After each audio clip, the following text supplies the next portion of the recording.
RM1. RM1. Okey, terima kasih saya jual. Hari ni je.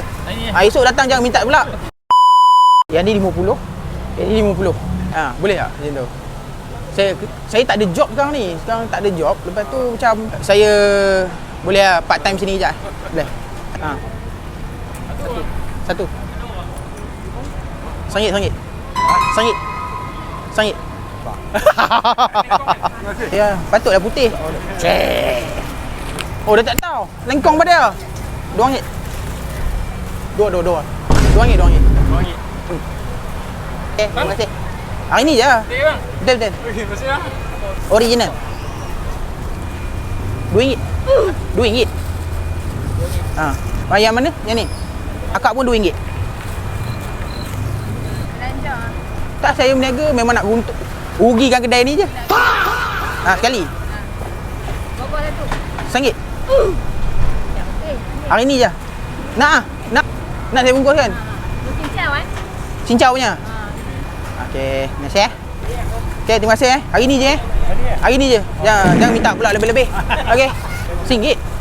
Apa ni tak nak RM5? RM1. Tak kira cari lah. Tu member belanja. Shilling boleh? Tengok member belanja. Member. Baru kenal. Alhamdulillah.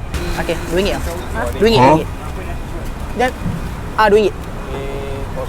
Dah. RM2. Hari ni je. Hari ni. Besok datang abang harga normal.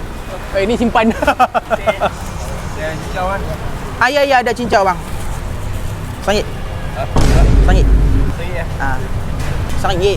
Tu ada, saya nampak duit biru bang. Abang jangan bagi duit besar. Okey, ya. RM3, 13 ke RM3? RM3. Ni, dua ni ada kali ni. Ya. Saya tak salah kira bang.